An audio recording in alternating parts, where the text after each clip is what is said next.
Sí.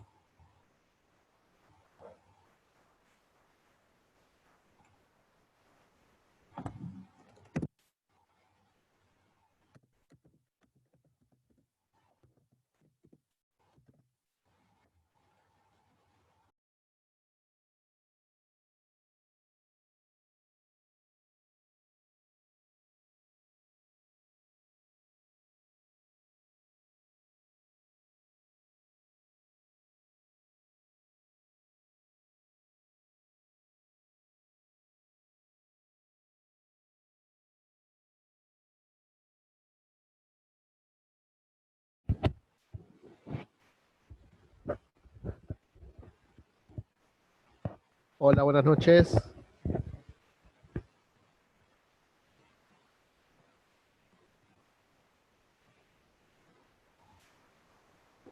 Buenas, ¿se escuchan bien ahí todos?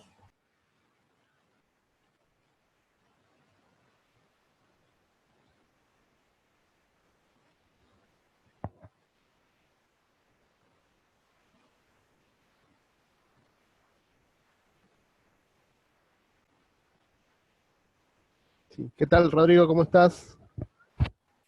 ¿Todo bien, vos? Bien, bien, todo bien, se escucha perfecto. Buenísimo. Hacemos lo mismo de la otra vez. Esperamos hasta I-20. Si quieren ir Dale, aprovechando para hacer alguna consulta o algo de la clase sí. pasada. Yo te quería hacer una consulta. ¿En dónde están las preguntas previas? Porque lo estuve buscando hoy, por lo menos en las herramientas que tengo yo, y no lo encontré. eh, de acá de Zoom. Sí, no, no. Viste que ahí tenemos Notion, Sí, Slack y Slido. No sé sí, sí. en cuál de las tres debería estar las preguntas previas. En Slido me parece. Ya te confirmo y te digo. Ok. Dale.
19 y 20 va a estar arrancando la clase.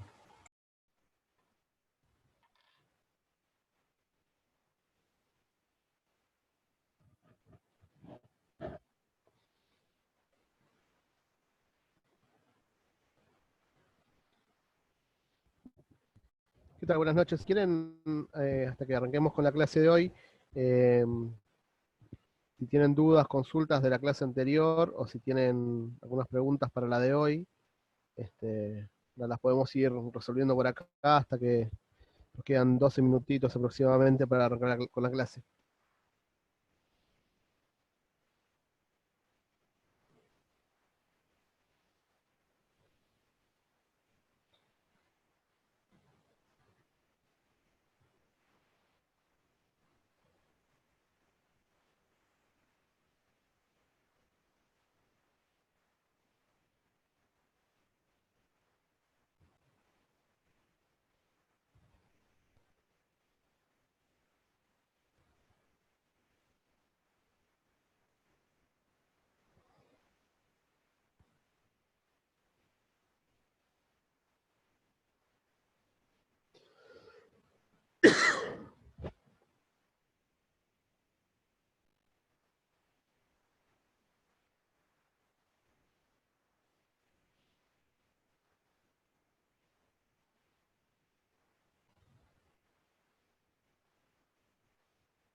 Rodrigo, ¿vos podés responder dónde quedan las grabaciones de las clases?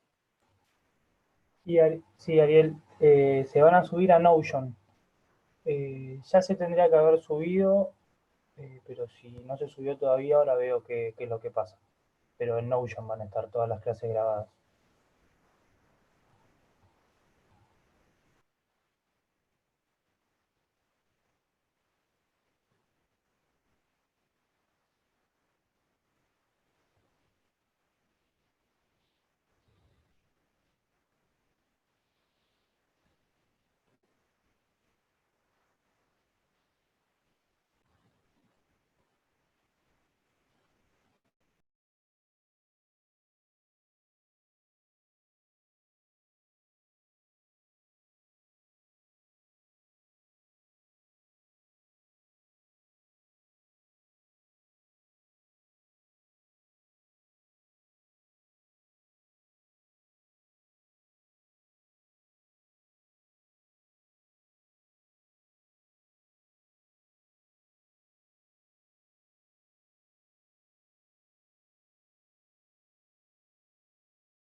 Diana, entiendo que cuando te anotaste al curso te deberían haber dado acceso a todas las herramientas.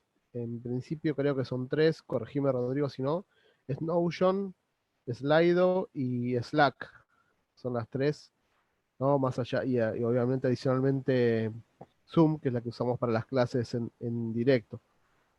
Sí, Em, cuando se inscriben les damos acceso a las tres. Si por alguna razón no pueden tener acceso o tienen algún inconveniente con los accesos, manden un mail a tutor@instituto.org y ahí vemos cuál es el problema.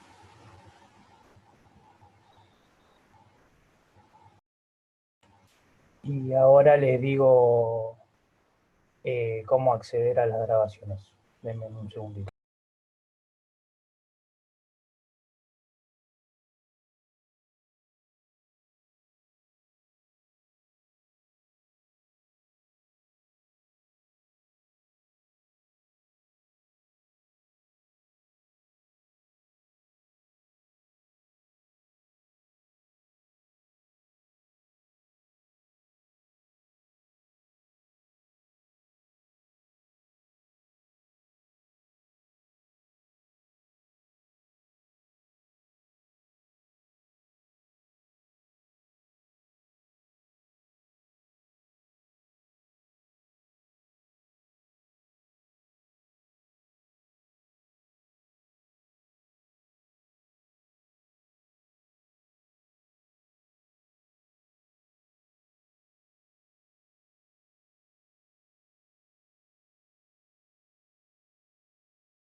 Ariel, cuando quieras arrancar, estamos en horario.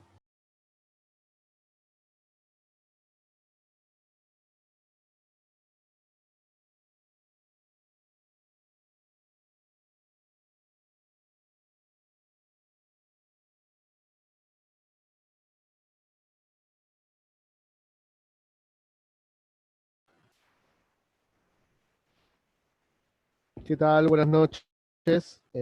Ya deberían estar viendo que compartí la pantalla. Si, si por algún momento no la están viendo, me avisan. Pero bueno. Bueno, vamos a empezar con la clase de hoy. Si quedó alguna pregunta pendiente o algo, lo vemos al final. Voy a dejar unos 10 minutitos, 15 para como espacio de preguntas.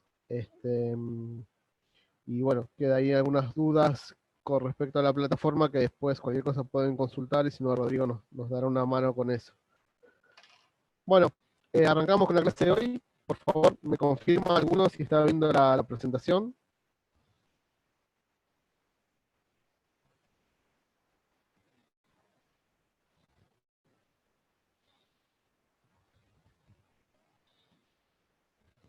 Bueno, perfecto, arrancamos. Bien, hoy vamos a ver visualización, conceptos generales de visualización y vamos a aprovecharnos de la percepción visual para entender cómo poder aprovechar esos conceptos de percepción visual sumado, perdón, confírmeme si se está escuchando bien, Rodrigo, antes de seguir, porque hay alguien que dice que se está escuchando mal. Se escucha como muy cerquita el micrófono, si te podés alejar un poquitito. Sí, ahí se escucha mejor. Sí, perfecto. Bien, sí, lo tenía muy cerca porque son los de Vincha, entonces, nada, ahí es. Bien, ahora se escucha mejor, confírmame y arrancamos.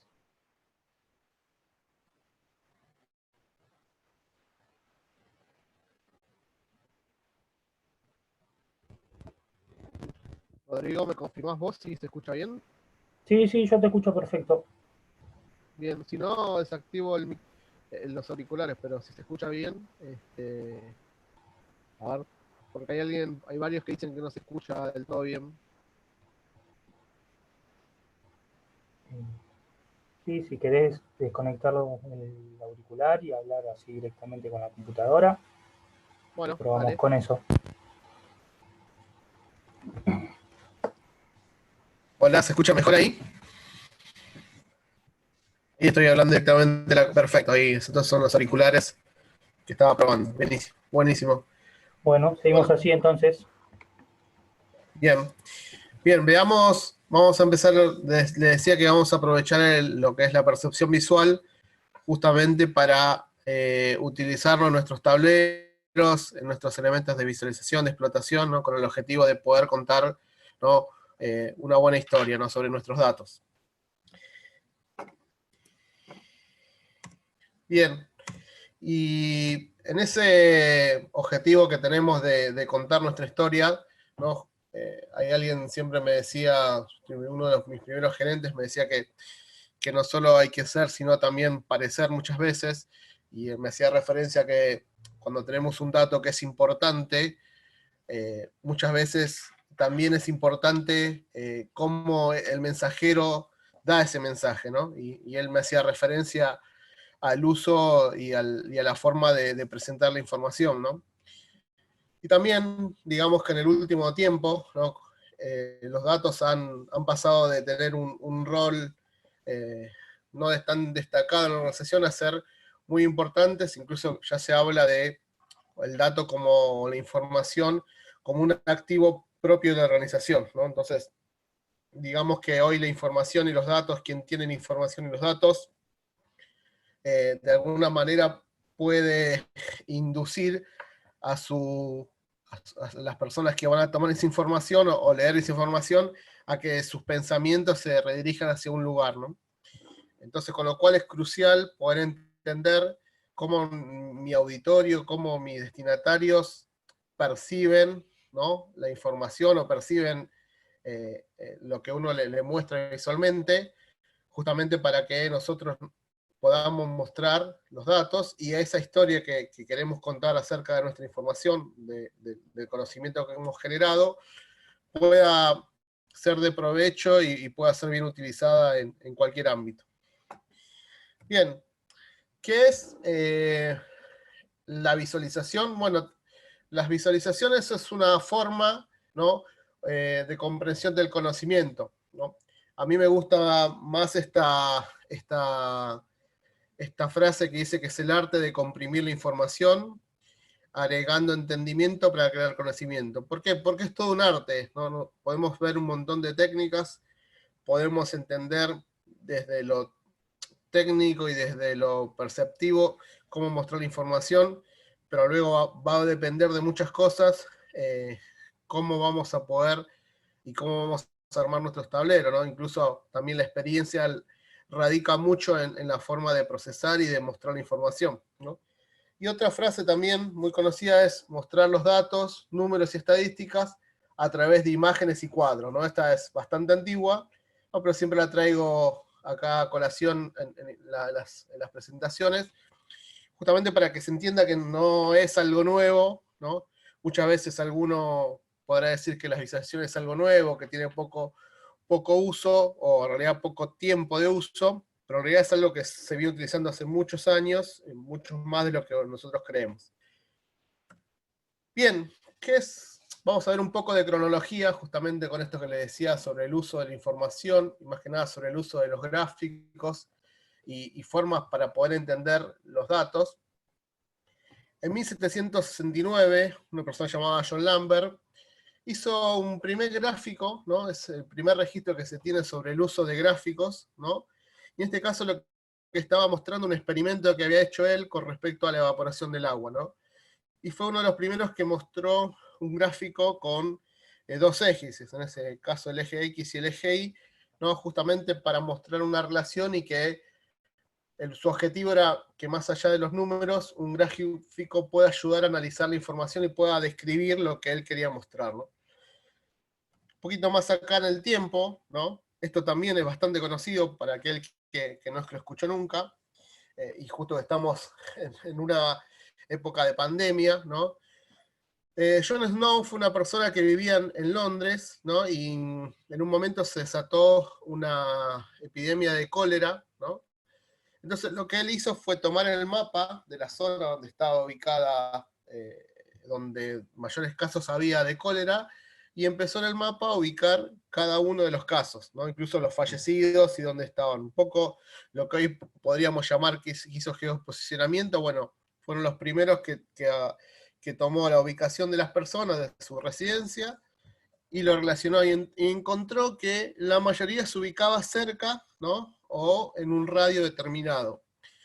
Siguiendo con su estudio, determinó que el radio estaba dado por una bomba de agua, que era donde la gente iba a sacar su agua para cada día, para cada una de sus casas, ¿no? Y justamente esa agua estaba contaminada por las ratas, que era la que transmitían el cólera, en realidad la pulga de la rata que transmitía el cólera, que la transmitía a las ratas, y las ratas la transmitían a los humanos, ¿no? Y entonces a partir de esta distribución, digamos que el gráfico de distribución, pudo entender por lo menos desde dónde se producía o dónde se habían salido los contagios. No sabía que era la cólera, que era a través de un bicho, ¿no? que estaba en un insecto, en este caso, y después en un mamífero, pero sí entendió que era el agua, ¿no? Y a partir de ahí, bueno, obviamente tomaron decisiones sobre el consumo de la bomba de agua que estaba en ese lugar, ¿no? Una fuente, en realidad, era ubicada en las afueras de Londres. Bien, un poquito más acá, francés, lo que hizo una primera máquina para medir lo que es la presión arterial, lo que hoy sería bastante común, ¿no? Que incluso hay digitales. Y la manera de él de poder registrar esa presión arterial fue a través de un gráfico, un dispositivo que iba graficando en un papel el pulso humano, ¿no? Las pulsaciones que tenía la persona, y registraba, muy similar a lo que hace un electrocardiograma, él iba registrando ahí la cantidad de pulsaciones en un papel. Bueno, también fue una manera de tener algo que era analógico, que era palpable, ¿no? Poder llevarlo a un papel, a un gráfico, ¿no? Con el objetivo de que después se pueda medir visualmente o entender visualmente qué es lo que está pasando con esa persona. En 1901, Arthur Bowley lo que hizo fue crear el primer gráfico de serie temporal. En realidad los gráficos, como vimos en el caso de John Lambert, que lo venía usando desde hace muchos años, ¿no? Lo que hizo Bowley es ubicar los ejes, ¿no? Hice hacer el primer gráfico de series, hoy bastante común en cualquiera de nuestros análisis, tener un gráfico de serie temporal, en este caso es una línea, pero puede ser una barra, donde ubicó en el eje X la serie de tiempo, ¿no? Y lo que hizo acá fue entender un poco cómo iba variando, ¿no? Los bienes europeos, ¿no? Durante los últimos 10 años, ¿no? Fíjense que ya estamos en 1900, digamos que ya pasaron más de 120 años, aproximadamente 120 años, y con lo cual las visualizaciones eran bastante ya antiguas, ¿no? Y esto, si bien no es algo real, pero está bueno, ¿no? Porque justo hoy hablábamos de la frase de son formas de comprensión del conocimiento y también ayudan a tener idea o poder formular una idea, ¿no? Fíjense esto, es una película, se llama Una verdad incómoda, la traducción en español, de Al Gore, y en realidad lo que se hablaba en esa película de muchas cosas, pero una de las cosas eran que usaban eran las visualizaciones de datos para persuadir a la audiencia, bueno, de los peligros del calentamiento global, ¿no? A través de los gráficos trataban de hacer que el público tomara conciencia, ¿no? Con el calentamiento global, ¿no? Con lo cual, fíjese que a veces un gráfico, una visualización, puede ayudar a que nuestro auditorio, ¿no? Elija o no una opción de las que les presentamos, ¿no? Y va a depender mucho de cómo se la presentemos. ¿Y qué es lo que está pasando ahora, ¿no? En la realidad, en la actualidad, perdón.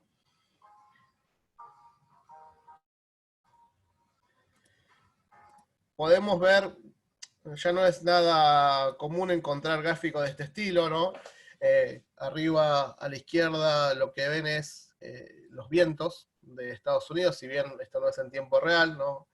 Pero podría serlo también, donde se ven los movimientos del viento, ¿no? En tiempo real, de cómo están, de qué sentido tienen Estados Unidos.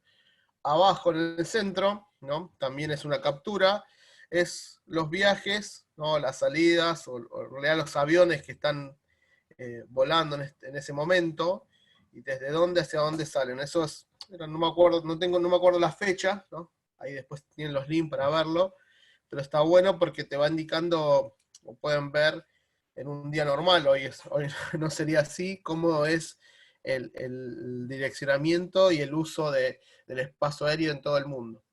Y el que está arriba a la derecha, ¿no? Es un día en la sociedad estadounidense, ¿no? Donde van mostrando durante el día y van viendo las horas y los minutos que van pasando, cómo la gente se va moviendo de un lado hacia otro. Tienen lugares como si fuera el domicilio, el lugar para ir a desayunar, el trabajo, bueno, distintas actividades recreativas, y bueno, como a través del día se van moviendo cada uno de los lugares. Entonces, hoy las visualizaciones nos ayudan a tomar decisiones, ¿no? Digamos que la gran mayoría de las personas que usan o que van a usar nuestras visualizaciones, y nosotros mismos que usamos y consumimos a veces sin darnos cuenta, ya no necesitan capacitación. Antes una persona para que pueda usar un gráfico se lo teníamos que explicar.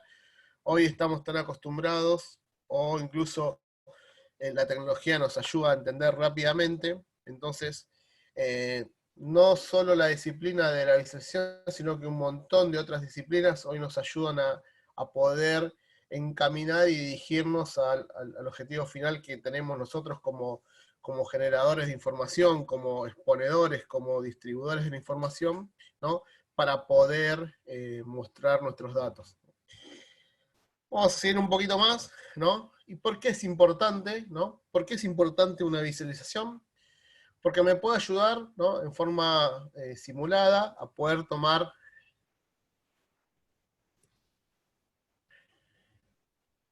Perdón, pensé que era una pregunta sobre lo que estaba hablando, era una pregunta de Rodrigo.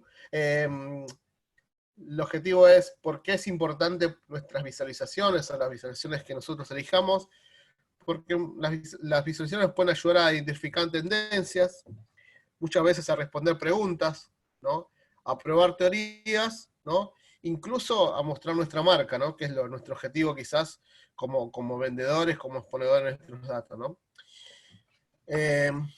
¿Y por qué nos ayuda, un ejemplo de por qué nos ayuda a mostrar tendencias? Fíjense el gráfico que está arriba a la izquierda, ¿no?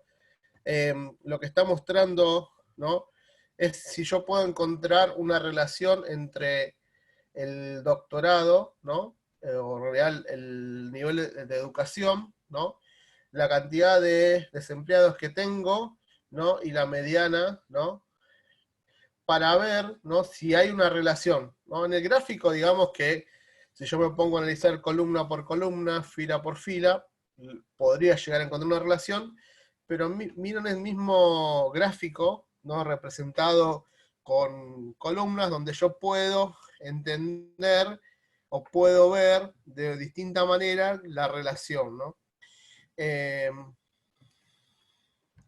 Fíjense que ahí dice que a menor diplomatura de la secundaria, tengo un mayor nivel de desempleo, ¿no? Entonces, es como que el gráfico me ayuda a poder tener esa relación. Quizás la sospecho, pero con el gráfico la puedo llegar a la misma conclusión en forma más rápida. También, ¿no?, fíjense ya yendo a un gráfico donde yo estoy comparando dos secuencias, ¿no?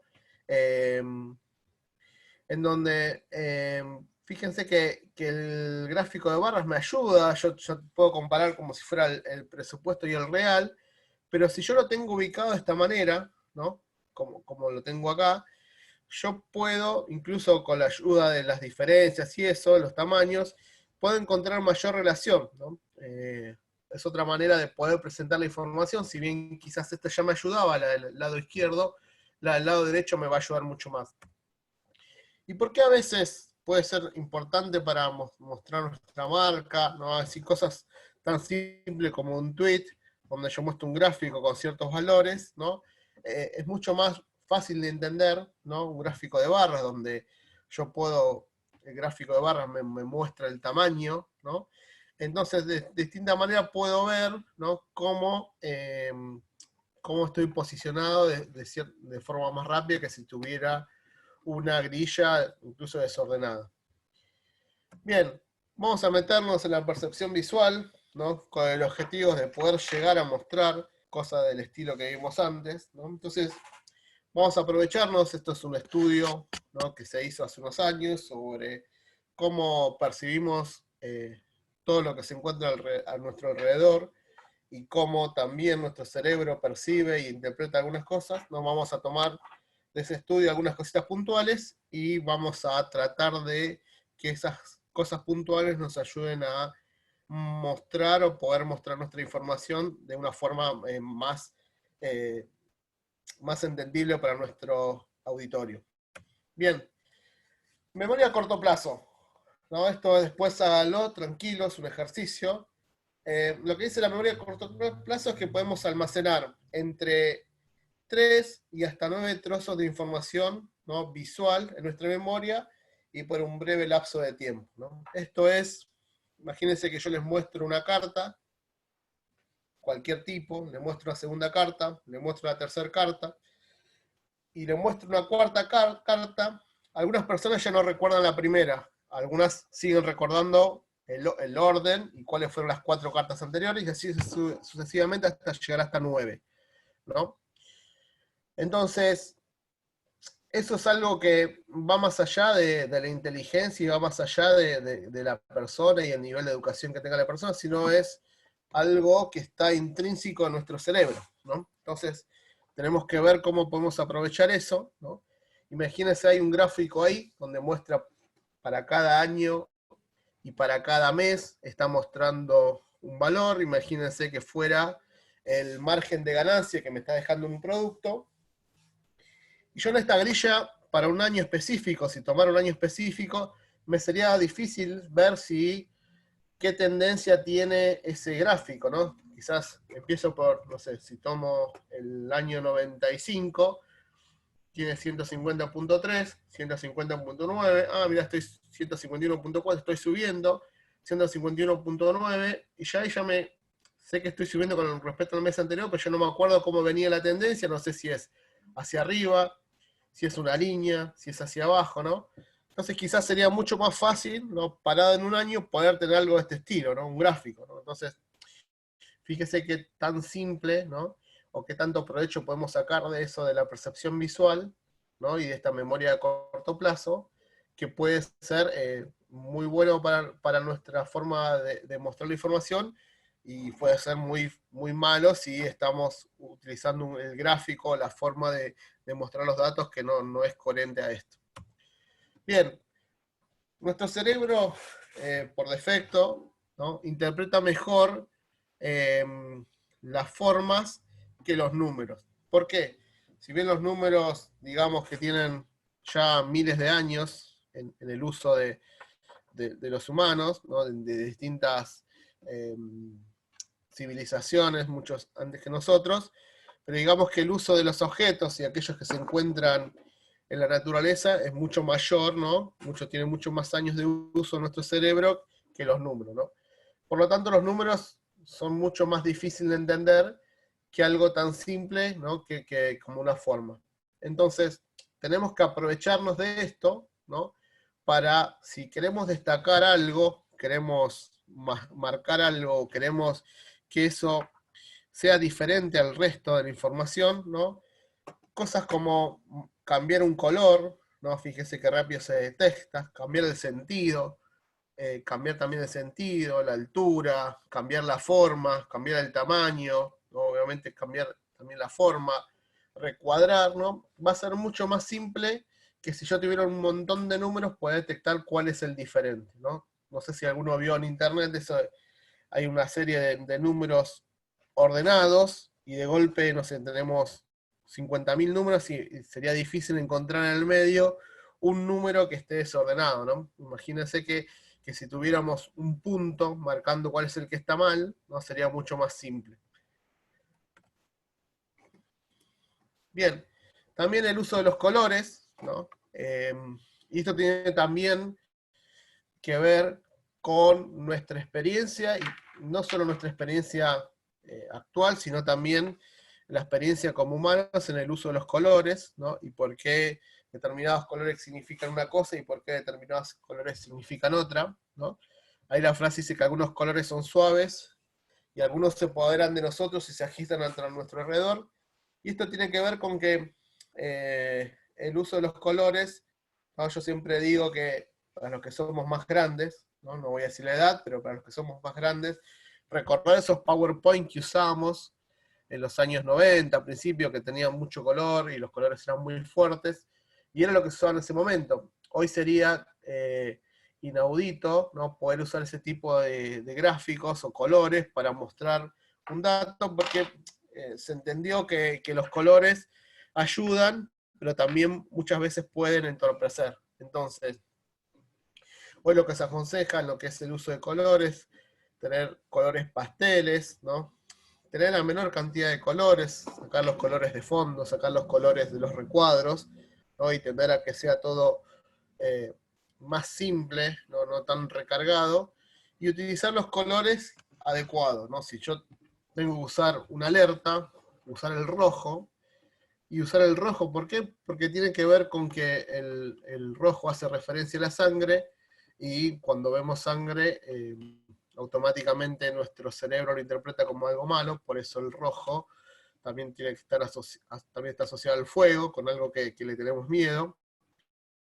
El verde, ¿por qué? Para lo bueno, ¿no? Porque en naturaleza lo verde significa vida, no significa poder tener acceso a comida, ¿no? Y después colores intermedios que me ayudan a marcar precaución como el amarillo, tiene que también ver relacionado con la luz y el fuego, ¿no? Y después el celeste, que también me ayuda a descansar la vista, y esto que tiene que ver con el cielo, ¿no? Y esto no es algo trivial, se usan en muchas ramas, incluso en la industria, en lo que es seguridad industrial, seguridad, higiene, el uso de los colores es clave, ¿no?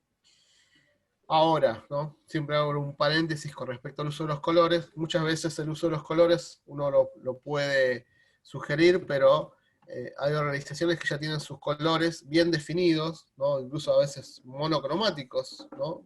O en blanco y negro, a veces de unicolor o bicolor, con dos colores, ¿no? Eh, remítanse a uno de los bancos más importantes, o dos o tres bancos, remítanse en alguna empresa de retail donde usa uno o dos colores, bueno, ahí no voy a poder sugerir demasiado, ¿no? Para lo que es la marca, pero sí para el uso de los gráficos.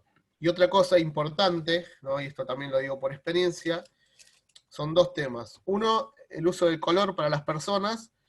Hay que tener en cuenta que a veces tenemos personas con dificultades visuales, ¿no? que pueden ver menos de lo que ve el resto, y otras que distinguen los colores de cierta manera, ¿no? Yo tuve un jefe que era daltónico, entonces había colores, ¿no? que yo ya sabía que no debía incluir porque para él significaban lo mismo. No me acuerdo si el celeste, el verde y el naranja, él lo veía como el mismo color.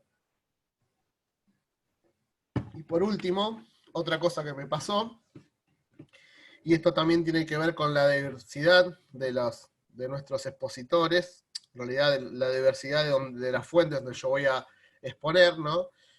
Donde por ahí un color se ve bien en un dispositivo como puede ser una computadora, una notebook o un equipo desktop, y después cuando lo presentamos en un proyector X se ve de una manera, lo proyectamos en otro proyector de otra sala, que es otra marca y otro modelo, y se ve de otro color. Cuando lo vemos en un celular se ve de una manera, y cuando lo vemos en una tablet se ve. Y eso tiene que ver, ¿no? Con la pigmentación y el componente del color. A mí me pasó en un proyecto que tuvimos que contratar a una empresa de diseño que lo que hizo es generaron los colores, ¿no? Con una gama, con un color, nos pasó los códigos, los colores que debíamos usar, y era mágica, parecía magia, que el color se veía exactamente igual en todos los dispositivos, ¿no? Porque bueno, hay todo un análisis por detrás en lo que hace el referente del color. Así que bueno, es importante también el uso de los colores. Bueno, el uso de los patrones, ¿no? Tiene que ver con que por más que los puntos, en este caso los símbolos estén alejados, cuando se juntan esos símbolos automáticamente los asociamos a un grupo. Nosotros si vemos un conjunto o una cierta cantidad de personas reunidas, no decimos, allá vemos 25 personas, sino que decimos, vemos un grupo de personas. Y eso tiene que ver con que nuestro cerebro siempre trata de simplificar, y la forma de simplificar es reducir, ¿no? Entonces por eso trata de agrupar, ¿no? Entonces es importante a veces que si tenemos cosas cerca, nuestro cerebro lo puede interpretar como que forman parte del mismo grupo, ¿no? Es importante eso también a tener en cuenta.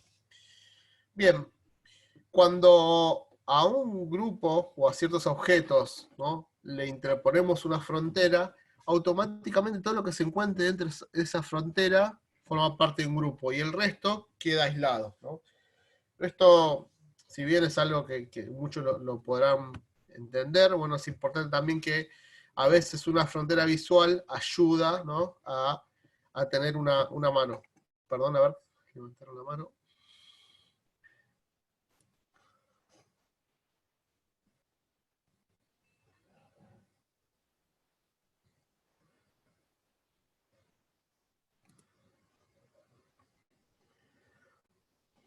Sí, disculpen, ¿alguien quiere preguntar algo? ¿Que levantaron la mano?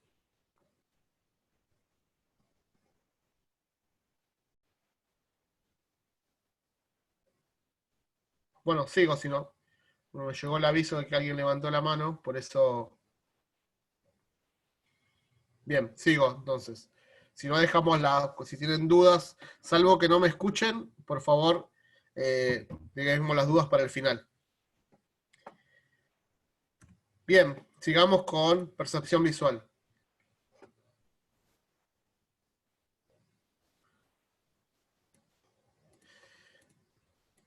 Bien, con respecto a los patrones, ¿no? Nuestro cerebro, aunque ustedes no lo crean, siempre trata de completar. Es algo que está también intrínseco en nuestra forma de pensar, ¿no? Nuestro cerebro no puede ver algo que esté incompleto. Por lo tanto, si encuentra algo incompleto, trata de llevarlo a algo conocido, ¿no? Con lo cual, eso también puede jugar en contra o puede jugar a favor, ¿no? Entonces, nada, un ejemplo sencillo es, esto es bastante común, ¿no? De hecho, es uno de los errores que cometemos y que de tener un gráfico, ¿no? En donde no estamos destacando lo importante, que en este caso, en este gráfico, lo importante es destacar las barras, ¿no? No voy a hacer referencia a qué hacen las barras, pero lo importante de este gráfico. Y fíjense que de esta manera, ¿no? Yo le puse una frontera, ¿no? Pero si yo lo pongo de esta forma, lo interpreto mucho mejor. Incluso ya el color de fondo y el rectángulo no me está recargando el gráfico, ¿no? Y lo importante en este caso, que es mostrar la información, se está destacándose. Entonces, aprovechen esto de que nuestro cerebro muchas veces completa, ¿no? A formas conocidas. Bien, y eso también tiene que ver con las estructuras abiertas, ¿no? Que no están completas, ¿no? Trata de llevarlo a algo que esté completo, en este caso algo continuo, ¿no? Fíjense que acá se interpreta como que es una línea continua, curva, ¿no? Y entonces, fíjense que yo siempre digo que este gráfico lo voy a cambiar, este Excel que hice. Eh, por más que no, van a ver que están los títulos de gaseosa y galletitas, ¿no? Por más que no lean lo que está abajo, automáticamente nuestro cerebro interpreta que todo lo que está ahí como tabulado forma parte de gaseosa. Y todo lo que está por debajo de galletitas forma parte de galletitas, ¿no? Y eso es porque, nada, estamos acostumbrados a ver la información de esa manera y estamos acostumbrados a que nuestro cerebro intente completar o intente llevarlo a algo conocido, ¿no? No sé, creo que en este estudio se mencionaba que también tiene que ver mucho con la cultura, con lo cual si uno muestra algo a los chicos que por ahí tienen un poco menos de experiencia, quizás se encuentren que la respuesta es diferente. Bueno, pero generalmente esto es lo que nuestro cerebro hace de completar o llevarlo a una estructura cerrada. Bien, en lo que respecta a patrones, ¿no? Cuando encontramos objetos o elementos o puntos o números o gráficos que están conectados por algún vínculo, en este caso una línea, lo interpretamos como un mismo grupo. Fíjense que por más que sean de dos colores diferentes, nuestro cerebro lo suele interpretar como que esto es un grupo. Acá por más que sean de dos tamaños, sigue siendo más fuerte la línea que esto. Acá también, y acá, en el último punto, ¿no? Se menciona que a veces para algunas personas puede ser mucho más fuerte la frontera visual que la línea, ¿no? Entonces también, después vamos a ver cómo en nuestros gráficos usamos todas estas cosas. Estas son todas ayudas, ¿no? Que nos van a servir al momento después de poder hacer nuestros tableros. Bien, y después también está dónde vamos a ubicar la información, ¿no? Y esto es, obviamente está pensado para lo que es Occidente, ¿no? Y los que leemos de izquierda a derecha, ¿no? Fíjense que deberíamos hacer énfasis o deberíamos ubicar nuestro resumen de información, nuestros indicadores de el margen superior izquierdo hacia el centro, ¿no?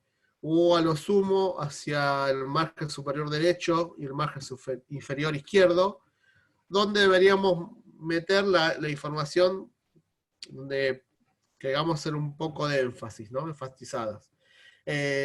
Ahora, si queremos información poco enfatizada, por eso tratamos de ubicar los menús, las ayudas, deberíamos ubicarlo en el margen inferior derecho, ¿no?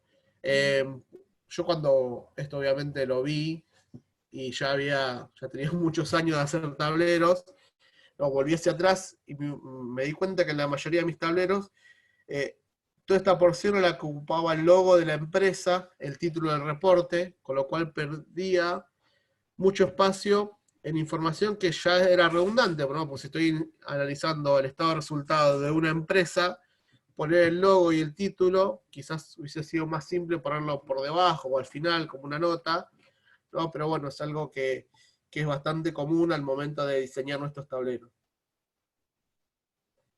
Bien. Y por último, ¿a qué velocidad, no? Hoy hablábamos otra vez los desafíos de Business Intelligence. Recuerden que siempre el tiempo es clave, ¿no? Y hablábamos de tiempo de negocio, ¿no? Una información que yo tengo, que necesito para tomar una decisión. Si no la tengo en el momento que necesito tomar la decisión, esa información ya no sirve, ¿no? Es información que pasó, es información que me va a servir para hacer análisis forense, pero no para tomar una decisión en ese momento. Entonces hay un autor holandés, se llama Thor creo que es el Norretranders, y lo que hizo fue relacionar, ¿no? El tiempo de respuesta que tienen cada uno de nuestros sentidos, ¿no? Con algo conocido, ¿no? Con la velocidad que tienen distintos elementos tecnológicos, ¿no? Entonces, fíjense que la vista, ¿no? Él lo comparó con que tiene la misma velocidad que una red, ¿no? La velocidad de acceso que tiene una red. El tacto ya se parece a un puerto USB que tiene menos velocidad de transferencia que una red, ¿no? Y después distintos elementos, ¿no? Fíjense que va bajando, con lo cual, fíjense que la vista, ¿no? Es algo que es rápido, ¿no? Yo siempre doy el ejemplo, es cuántos de ustedes se quedan esperando que una página web cargue en 5 minutos. Nadie. La verdad que la impaciencia hoy nos gana, ¿no? Y si la página no cargó en los 30 segundos, me abro otra página y me pongo a ver otra cosa, ¿no? Y hoy, digamos que a menor edad, la impaciencia es menor, ¿no? Lo veo yo con mis hijos, lo veo con mis alumnos en la facultad, que la impaciencia cada vez es mayor, con lo cual el poder tener a nuestro grupo de personas que van a leer esto, nuestro auditorio atento a lo que nosotros queremos mostrar, ¿no? La velocidad también es crucial al momento de poder mostrar nuestra información. Y cuando hablo de velocidad, no es solamente la velocidad con que se despliega nuestro tablero, sino la velocidad con la que se despliegan los datos, ¿no? Con la cual, o los datos que están, a qué momento están actualizados, ¿no? Con lo cual, es algo importante, ¿no? Tener en cuenta la velocidad no solo de refresco de los gráficos, sino también de refresco de los datos. Bien. Vamos a ver rápido, ¿no? La evolución, cómo fue evolucionando en el tiempo y en el uso, ¿no? Ya específicamente en los elementos de explotación vimos algo en la clase pasada cuando vimos el ecosistema de Business Intelligence. Bueno, vamos a hacer un poquito de evolución, ¿no? Para entender cómo fue cambiando esto a través del tiempo. Bien. Bueno, esto fue la evolución natural, ¿no? Vimos en la clase pasada algunos ejemplos, ahora vamos a ver más en detalle. Básicamente arrancamos con todo lo que es reporting, análisis OLAP, tableros de información, todas las aplicaciones mobile, y hoy estamos en una etapa de data discovery, ¿no? Con un montón de palabras que empiezan con data, ¿no? Asociadas al uso de la información, ¿no? Y ahí abajo, digamos que es algo relativamente como se le fue llamando a la tecnología, ¿no? En el uso de BI, como BI 1.0, 2.0, 3.0, ¿no? Con lo cual, nada, vamos a revisar la historia y cómo, ¿no? Desde el punto de vista de la tecnología, cómo eso fue evolucionando y cómo fue ayudando, ¿no? Y cómo también los requerimientos de información o las necesidades de información, cómo también fueron variando. Bien, la primera evolución, ¿no? Fueron los reportes, o reporting, como se lo solía llamar, ¿no? Que básicamente hacían referencia a tablas o grillas con filas y columnas, con muy poco gráfico, ¿no? Con colores del estilo más blanco y negro o alguna gama de color, ¿no? Este tipo de tecnología estática, porque llamo estática porque a lo sumo me permitía elegir al principio de la ejecución del reporte un parámetro, ¿no? Entonces yo lo ejecutaba, y si me había olvidado, por ejemplo, yo quería analizar 3 días, y después cuando lo ejecuté, y la ejecución tardaba 5 minutos, me había dado cuenta que debería haber elegido un día más, bueno, perdía todo ese tiempo, tenía que volver hacia atrás, ejecutarlo nuevamente, cerrar la aplicación y volver a ingresar. Con lo cual, desde el punto de vista del usuario final, era estático, ¿no?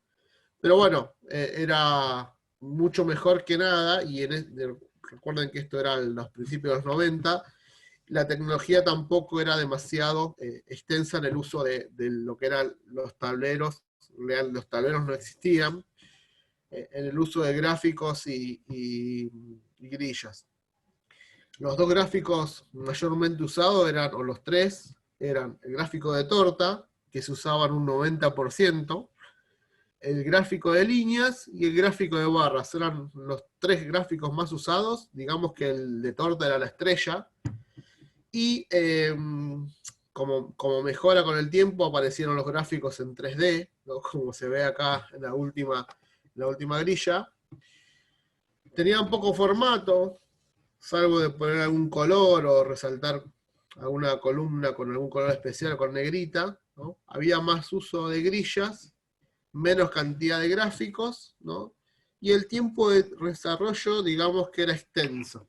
¿Y por qué extenso? Porque esta tecnología, primero que estaba en manos del área de IT, ¿no? Con lo cual tenía que pasar por todo el proceso de desarrollo IT, ¿no? Desde el pedido, el requerimiento, que me venga a ver una persona, que me tome qué es lo que yo necesito, las pruebas, todo. Bueno, digamos que por ahí pedía un reporte nuevo y pasaban meses hasta que lo obtenía, ¿no? Con lo cual, ¿no? Y los usuarios finales estaban acostumbrados a eso, con lo cual no había demasiadas opciones al momento de tener algo nuevo. Otra problemática que tenían estas herramientas es que la mayoría era del tipo de esto, con lo cual tenían que instalármela en mi máquina, ¿no? Con lo cual eso también incluía al área de IT.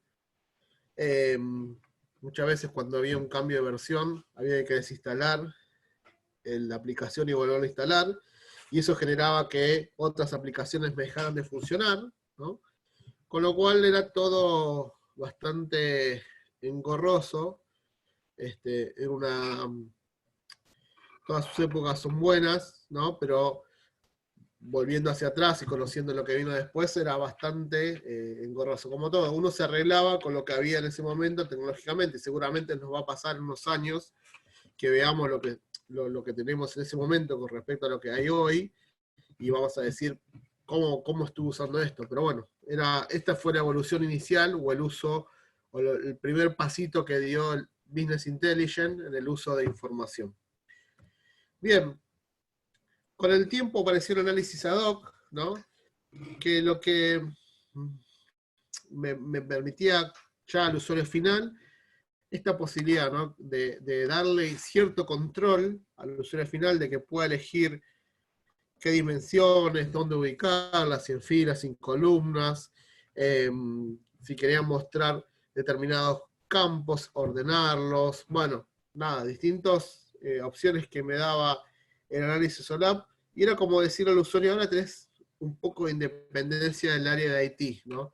Si vos querés armarte tu propio reporte, lo puedes armar desde acá, ¿no? Tus análisis, ¿no? Y fíjense que mucho no había variado con respecto a lo que es las grillas y los gráficos. El gráfico de torta seguía siendo la estrella. Se mejoró el formateo, apareció el concepto de esta información en 3D o sombras, ya no era algo de un mismo tono. La interacción parecía ser mayor, o por lo menos le daba la sensación al usuario final que tenía cierta mejora en la interacción. Bueno, los tiempos de desarrollo serían siendo extensos, ¿no? Porque todo lo que era la generación de esto seguía dependiendo de IT. Recuerden que también en este caso las herramientas se instalaban en las máquinas, con lo cual si había un usuario nuevo tenía que pasar por todo el pedido y meses después ya tenía su instalación realizada, pero venía todo el proceso de capacitación. Al haber cosas de este estilo, ¿no? Yo tenía que explicársela al usuario final. Ustedes se van a reír, ¿no? Muchos se ríen, pero dicen, yo, ¿cómo tengo que explicar esto al usuario final? ¿No? Yo les puedo decir que viví esta etapa donde mucha gente empezaba a usar el mouse, con lo cual muchas veces te llamaban para decirte que no funcionaba la aplicación, en realidad lo que no funcionaban eran ellos que no entendían el uso del mouse o de ciertas menús de opciones, entonces con lo cual había que hacer bastante de soporte, pero el soporte no era telefónico, sino que había que ir al escritorio, mostrárselo, bueno, era una etapa muy linda porque uno tenía mucho contacto con los usuarios finales, pero también, bueno, renegaba bastante por ese tipo de cosas. Bueno, aparecieron los tableros, ¿no? Los tableros vinieron a ayudar también en ese proceso de ser más interactivos, ¿no? Con la posibilidad de poder ya incluir mayor cantidad de información, ¿no? Esto de gran interacción con los usuarios, aparecieron muchos tipos de visualizaciones nuevas, si bien siempre uno recaía en el gráfico de torta, línea o barra, ¿no? Había ya gran variedad de gráficos. Los tiempos de desarrollo a veces eran grandes también, sobre todo porque seguía del lado de ti, pero ¿no? Por ahí algún usuario avanzado que yo encontraba, no sé, en el área de finanzas, en recursos humanos, siempre hay uno que está más cerca del área de IT que del área de negocio, se animaba a meterse en esto y pasaba a ser nuestro usuario clave dentro de ese sector. Entonces se lo capacitaba y esa persona empezaba a tener uso sobre esto. Bueno, obviamente a esa la tenía que capacitar y bastante, al usuario final no tanto, ¿no? Pero bueno, empezaron a aparecer aplicaciones ya del estilo web, donde no necesitaba instalar algo en mi máquina, y empezó a ser un poco más fácil de mantener, ¿no? y a ser utilizado por muchas personas, ¿no? Eso, la verdad que el uso de dashboard o tableros y también el advenimiento en ese momento, había mucha tecnología Flash, que era la primera tecnología que me permitía hacer interactivo los gráficos. Hoy esa tecnología desapareció y fue reemplazada con HTML5, que lo que permite, para que le guste un poco lo técnico, la tecnología HTML5 es lo que me permite que hoy sea casi fácil de adaptar cualquier tablero o cualquier dispositivo. Antes, si yo tenía un dispositivo, tenía que hacer un tablero. Si lo iba a consumir con dos dispositivos diferentes, tenía que adaptar los dos tableros a los dos dispositivos diferentes, porque no era dinámico esa adaptación, ¿no? A cada uno de los dispositivos. Bien. Apareció mobile, y cuando apareció mobile, ¿no? Fue toda una revolución, ¿no? Esto de poder, no solo mis tableros consumirlos desde el equipo desktop, ¿no? Sino poder consumirlo desde los dispositivos móviles. Y yo recuerdo uno de los primeros proyectos que yo trabajé esto, de poder usarlo en la BlackBerry, la vieja BlackBerry, ¿no? Que si bien era chiquitito, la pantallita que tenía, el poder tener ahí información resumida era de gran provecho para los gerentes, que a veces están en una reunión o querían recibir información, ¿no? Bueno, fue un avance. Después, con el avance de la tecnología de los dispositivos móviles, donde ya apareció el primer iPhone, el primer dispositivo Android, o en este caso aparecían los primeros Nokia, ¿no? con sistema touch y un montón de cosas, las primeras Palm, ¿no? La verdad que era increíble poder tenerlo en forma remota, la información, que viaje la información a estos dispositivos, que yo pueda estar en forma online u offline, ¿no? Entonces hizo que ya la interacción sea mayor, ¿no? Y acá se requería menor capacitación, porque el usuario ya estaba acostumbrado a su dispositivo móvil, digamos que las herramientas se adaptaban a los mismos gestos que yo uso en los dispositivos móviles, esto de poder hacer un swipe en la pantalla, el de poder moverme de un lado al otro. Bueno, utilizan o aprovechan los mismos elementos, ¿no? Cosas como poder usar la cámara para poder sacar una foto, incluirla en mi dispositivo, en mi aplicación, bueno, estaba muy bueno, ¿no? Y era algo novedoso en esa época. Hoy ya la verdad que eh, el dispositivo es distinto, ¿no? Siempre y cuando uno necesite la información, la puede ver desde cualquier lado. Bien, y en la etapa actual, ¿no? Estos fueron los primeros, unos ejemplos de algunos primeros equipos de Data Discovery, ¿no?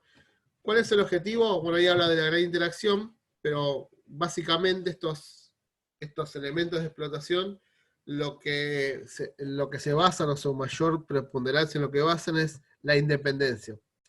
¿La independencia de quién? Del área de IT, ¿no? Esto ya es irrelevante el tener que esperar tanto tiempo, sino que uno no puede esperar que IT te suba la información, de que te genere un report, te genere un tablero, sino que muchas veces uno tiene que analizar, explorar, para después tomar una decisión, ¿no? A veces son exploraciones que uno hace por una única vez, recibe un archivo, recibe una base de datos, se conecta, prueba la información, la analiza y después la descarta, ¿no? Entonces, eso antes no era factible sin la presencia de IT.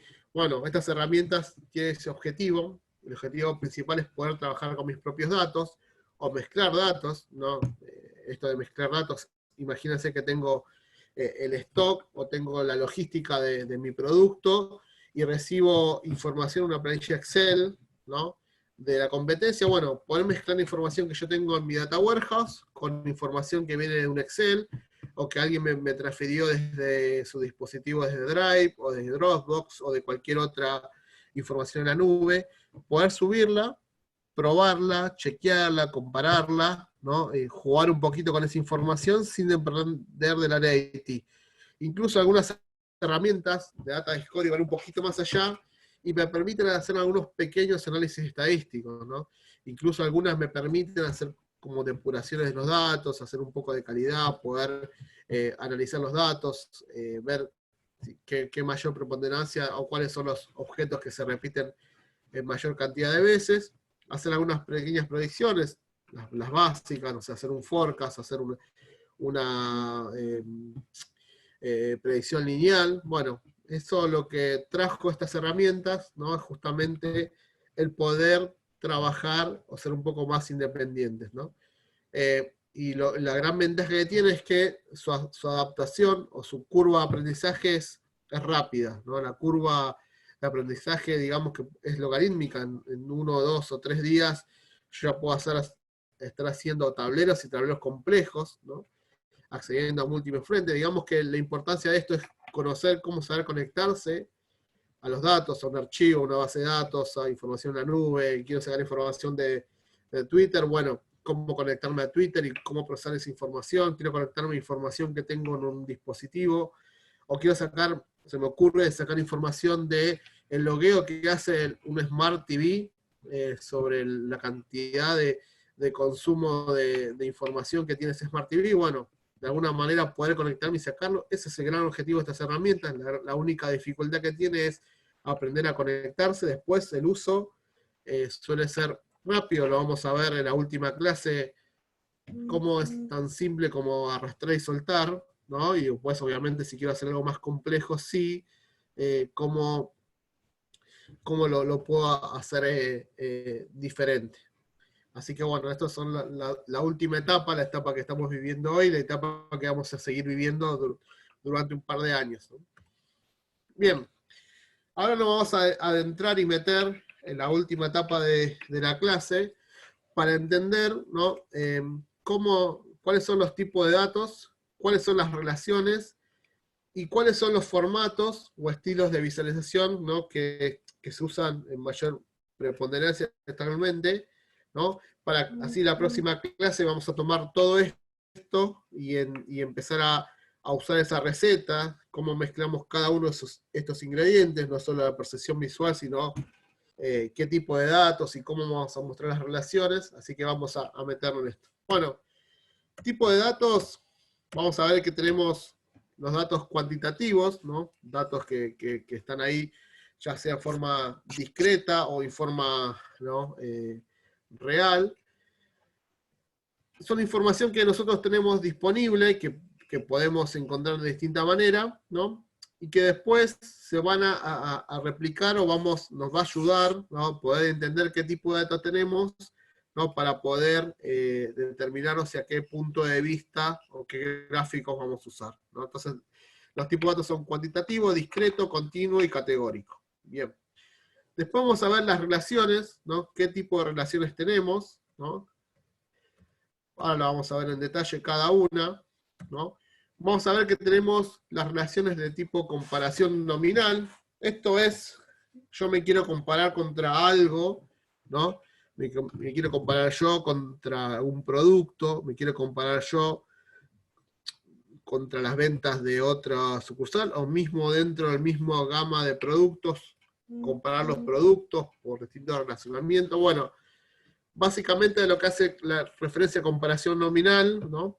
Es eso, el gráfico quizás más usado es el gráfico de barras, ¿no? Porque es el que me permite ver en forma directa, ¿no? Y detallada cómo es esa comparación y cómo es esa relación.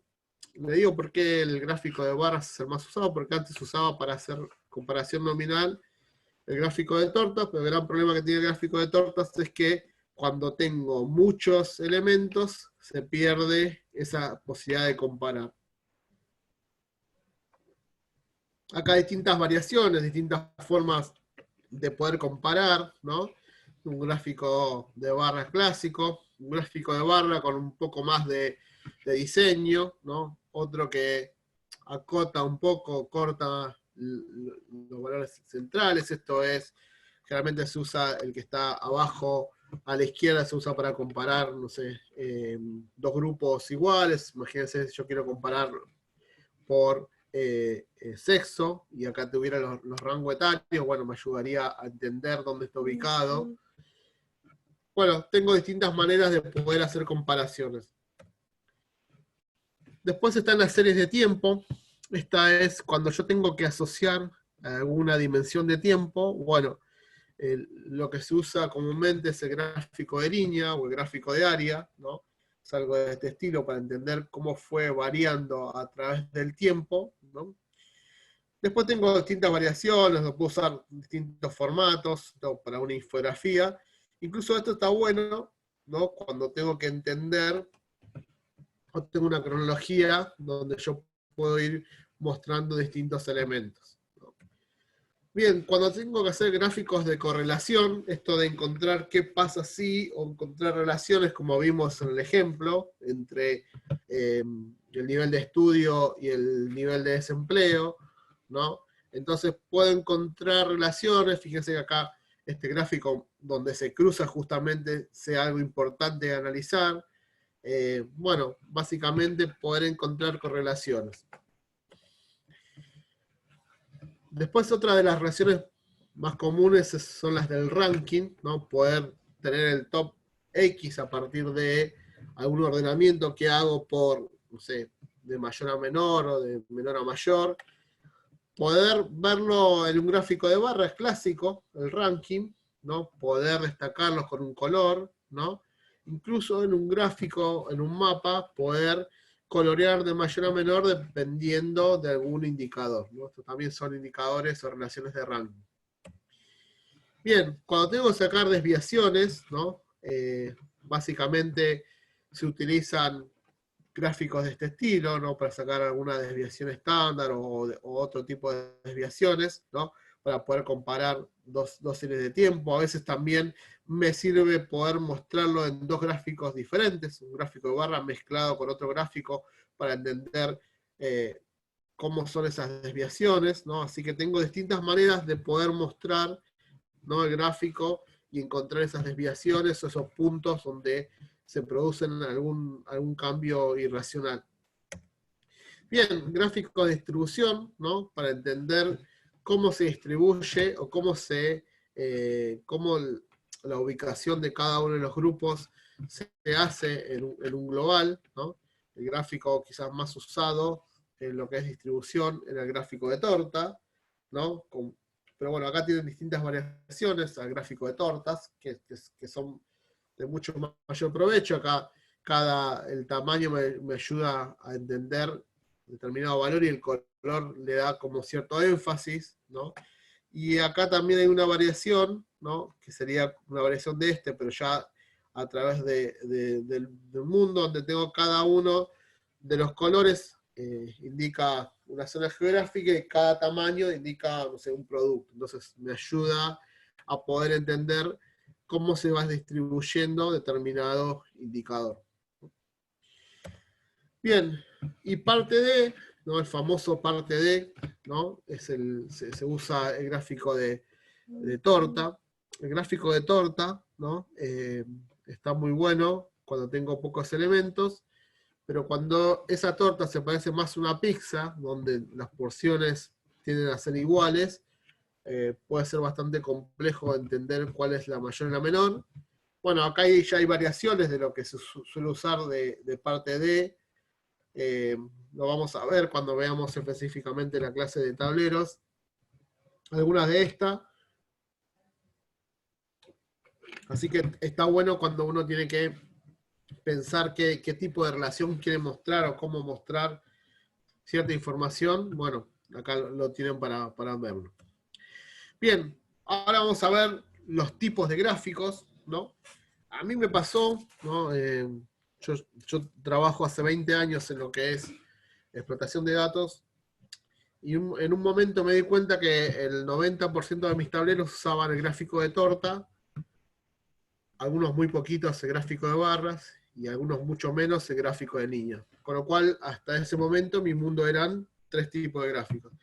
Hasta que me topé con esto, de que había otro mundo, ¿no? Que había otras cosas, que había visualizaciones que se podían sacar mayor provecho. Entonces, nada, me topé con un análisis de los tipos de gráficos, así que bueno, les muestro quizás lo más relevante. Bueno, vamos a ver los tipos de gráficos que tenemos y algunas sugerencias con respecto a eso. Bien, gráfico de barras, ¿no? El gráfico de barras existe como varias versiones, ¿no? Y principalmente se utiliza para hacer comparaciones. Lo vimos antes en las relaciones que teníamos, ¿no? Generalmente sirve para hacer comparaciones. ¿Por qué el gráfico de barra para comparar con respecto al gráfico de torta, ¿no? Porque si yo tengo categorías que están muy parejas, o están muy cerca, pero imagínense que tengo 4 valores, ¿no? Y los 4 están muy cerca de 25. Tengo 24,9, otros tienen 25,1, otros tienen 25,01, y el otro tiene 24,99, o 24, no sé, lo que sea para completar. Si yo lo grafico en un gráfico de torta, esos 4 porciones van a ser muy parecidas. Si yo lo hiciera en un gráfico de barras, ¿no? Como este estilo, y como el eje se puede autoajustar, ¿no? Van a ver que la diferencia va a ser mayor y yo lo voy a poder encontrar cuál es el mayor y cuál es el menor. Y si aprovecho ya que está a ordenarlo de mayor a menor, ¿no? Eso me va a ayudar. El gran problema del gráfico de barras, si bien van a encontrar con que hay gráficos donde tienen muchas series y esto se puede hacer tan pegado como quieran, ¿no? Estaría bueno poder tener poca categoría, o sea, poder tener poca cantidad. Cuando tengo más de 10, se puede hacer un poco complejo. Y otra forma, y otra cosa que también les quería contar es el uso del color, ¿no? Cuando yo estoy haciendo referencia a una sola métrica, en este caso, imagínense que esté contando la cantidad de valores o la cantidad de abonados por región del país, y tengo 4 regiones, ¿no? Esa cantidad de abonados, de nada me sirve colorear una región de un color, otra de otra de otra, porque no va a tener sentido el color, ¿no? Hoy estamos muy acostumbrados a que las cosas tengan sentido, y una de las preguntas que le van a hacer, si lo colorean, es por qué cada color, incluso si ustedes en un gráfico la categoría 1 la ponen de un color, y después en otro gráfico la categoría 1 cambia de color, porque es algo que por ahí no podemos manejar, bueno, puede ser complejo. Se puede usar así, ¿no? Cuando tengo que hacer comparaciones, ¿no? Fíjense que ya tengo dos valores, en este caso dos series, ¿no? Puedo usar este que se llama de comparación relativa, ¿no? Donde cada una de las columnas me está demostrando cuál es el valor total y cada color implica las dos series que hacen referencia a esa categoría. También lo podría mostrar, ¿no? Fíjense, de esta manera, con absoluta, ¿no? Perdón, este es absoluta el de arriba y este es relativa. El de arriba me está mostrando el valor total y esto me serviría para mostrar en porcentaje, ¿no? Estas son como las variaciones que yo tengo en el uso del gráfico de barra. Bien, uno de los gráficos, digamos, que estrella en los últimos años es este gráfico que se llama de composición, se lo puede encontrar como cadena de valor, o también lo puede encontrar, ¿no? de esta manera. ¿Y para qué sirve este gráfico? Este gráfico generalmente nos sirve para poder mostrar, ¿no? el resultado o la cadena de valor de algún producto, de alguna cuenta contable o de algo que yo puedo utilizar para esto, ¿no? Básicamente lo que yo tengo en este gráfico es el punto inicial, ¿no? Y cada valor positivo, ¿no? Lo muestro como en azul, ¿no? Entonces, si yo arranqué con 10 pesos y le sumo 2, este sería mi nuevo total, y ahora le sumo 5, este sería mi nuevo total. Ahora, cuando yo tengo un descuento, ¿no? O un valor negativo, eso me hace bajar hasta este punto, esto me lo hace bajar a este punto, y acá vuelvo a subir, y este sería el resultado final, ¿no? Por eso se llama cadena de valor. Imagínense por un momento poder tener, no, lo voy a hacer simple, tengo un producto, entonces yo tengo la ganancia neta, ¿no? Tengo la ganancia asociada a ese producto, como podría ser, no sé, publicidad, y tengo una ganancia asociada a productos relacionados que se vendieron otros productos asociados a ese producto. Entonces esta sería la ganancia total, ¿no? Lo tengo acá, llegué acá con la ganancia inicial, ganancia total. Ahora acá le descuento todo lo que es gasto de distribución, más gasto de personal, más gastos de X, yo acá, le descuento los impuestos y hasta ahí tendría como la ganancia total. Ahora, imagínense que vino un ingreso extraordinario por algún concepto que no había tenido en cuenta y me lo hace subir, y esta sería la ganancia total o la rentabilidad total de ese producto. Bueno, para eso me serviría el gráfico de este estilo, ¿no? Se llama cadena de valor. Bien, gráfico de tortas, les dije que era una de las estrellas anteriormente. Hoy es como que está desapareciendo, pero fue reemplazado por el anillo, ¿no? En realidad sigue siendo el gráfico de torta con un agujerito en el medio, o la dona, como muchos le llaman. Y básicamente esto se utiliza para sacar porcentajes de participación. Eso es parte de, ¿se acuerdan?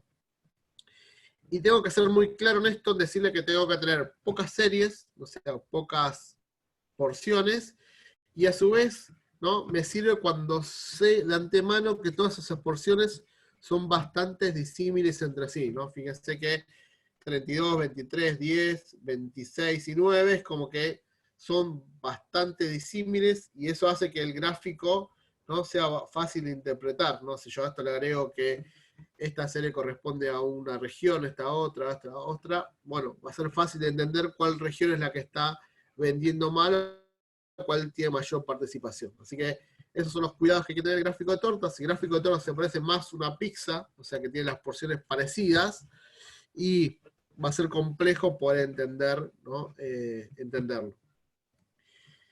Bien, este es uno que se llama el gráfico de tela de araña, ¿no? En realidad este gráfico se utiliza, fíjense que en cada punto tiene los ejes, serían como un gráfico de líneas, pero circular, ¿no? En donde en cada uno de esos tiempos, ¿no? yo lo que estoy mostrando me permite encontrar procesos cíclicos, ¿no? Y hacer uso de muchos periodos, ¿no? Ese sería el uso normal que se le debería dar a este gráfico. La realidad es que este gráfico no se utiliza para eso, muchos lo utilizan para, por ejemplo, si yo tuviera en cada uno de los ejes las competencias que quiero de una persona, ¿no? O en las habilidades, ¿no? Este gráfico para el que juega a la Play y a fútbol, sobre todo al FIFA o al PES, lo van a ver que tienen un gráfico parecido cuando están viendo las habilidades de cada jugador. Entonces, imagínense que yo tuviera las habilidades y como van las habilidades de 1 a 10, yo puedo poner, no sé, si imagínense si yo estoy haciendo las habilidades de BI, entonces podría decir que la habilidad 1 tiene que ver con la necesidad de que conozca modelado lógico, que sepa modelar, y así con cada una. La habilidad 2 es que sepa hacer gráficos de visualización, la habilidad es que conozca, no sé, de Data Warehouse, y así marco y defino mi área con respecto a las habilidades que yo espero de un recurso, y después lo que hago con otro color es graficar, no sé, Ariel Torres está en esta posición. Entonces, rápidamente yo podría ver si el área es mucho más chica de lo que yo esperaba, bueno, ese recurso seguramente lo tengo que capacitar, y si es mucho mayor, ese recurso en algunos aspectos está superando lo esperado, con lo cual debería tener un ascenso, pasar a otra posición. Ahora, si yo quiero comparar varios periodos, ¿no? Se puede usar el gráfico de líneas, que tengo acá abajo, ¿no?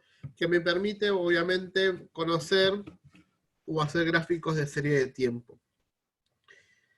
El gran problema del gráfico de líneas es que si tengo muchas series, o sea, tengo muchas líneas, ¿no? Se me empieza a complejizar el entendimiento, el poder entender cada uno de esos gráficos. Entonces, lo que conviene en ese caso es poner al costado, ¿no? Un lugar donde yo pueda ir seleccionando 1, 2, 3, X cantidad de líneas para poder compararlas, ¿no? Eso lo vamos a ver cuando veamos la clase práctica, les voy a mostrar, ¿no? Algunas cositas que nos van a ayudar a terminar de entender esto. Bien, gráfico de dispersión, ¿no? Ya acá nos metemos en un área que a veces la realidad es que muchos la podrán usar y otros no, ¿no? Donde lo que voy a hacer es ubicar en X e Y cada uno de los puntos, con el objetivo de poder encontrar alguna relación, ¿no? En este caso, yo lo que podría pensar es que hay alguna línea que me podría pasar al medio, que sería la línea que me determina los medios, ¿no? O otra cosa que me ayuda este gráfico de dispersión es a encontrar que acá se está armando un grupo, ¿no? Entonces podría dividir el gráfico en 4 y determinar que ese grupo se está ubicando en el primer cuadrante. Bueno, para eso sirven los gráficos de dispersión. A veces tengo una dispersión tan grande que tengo puntos por todos lados y se parece más a no sé, un mantel de puntos que a un gráfico de dispersión que me permita analizar. Bien, gráficos de burbujas, ¿no? Es algo bastante común ahora. Para que el que no entienda, en realidad les cuento lo que me pasó a mí, que al principio no lo entendía, para qué servía un gráfico burbuja. El gráfico burbuja me permite unir muchos indicadores en un solo gráfico. Fíjense que acá yo tengo ubicado cada uno de los años, ¿no? Imagínense por un momento que yo estoy diciendo, bueno, acá tengo mis 5 agrupaciones de producto, ¿no? Y quiero ver, ¿no? Esas agrupaciones de producto, en qué año, ¿no? O cuáles fueron los años donde se vendieron más, ¿no? Entonces me ubico acá, tengo los años y tengo esto. Entonces, imagínense que si yo soy una empresa electrónica, ¿no? Y quizás y soy la que creé, en su momento creé el DVD, ¿no? Quizás en el 2002, ¿no? Vendí un montón, ¿no? Y después, cuando eso dejó de ser, apareció otro producto y otro producto, entonces me ayuda a entender dónde estoy ubicado en el tiempo. Entonces estoy midiendo el año, un valor, el tamaño me lo va dando el valor que ha tenido o que ha tomado, ¿no? Con respecto a eso. Y también si yo le agrego color, podría agregarle la relación en el tiempo, cómo está yendo, ¿no? Ese producto, cómo fue yendo ese producto con respecto a otro indicador más, ¿no? Entonces, el gráfico de burbuja lo que me permite es tener varias relaciones o relacionar varios indicadores en muy poco espacio. Bien, el mapa de calor, ¿no? También muy usado hoy en día, a veces bien y a veces mal, ¿no? Por eso dice que a veces puede confundir. Lo que me ayuda al mapa de calor es justamente a relacionar dos variables, ¿no? ¿Por qué dos variables? Porque una variable me va a estar dando la superficie que ocupa cada uno de esos rectángulos en mi mapa de calor, y la otra variable, que la puedo relacionar con el color, ¿no? Me ayuda a entender otros aspectos. Entonces, no hay nada mejor que explicar el mapa de calor con un ejemplo, ¿no? Si yo tuviera un kiosco, ¿no? En situaciones normales, y yo analizara cuál es el producto más vendido, ¿no? Y yo a ese producto más vendido, lo que podría ponerle es que el color oscuro significa la rentabilidad.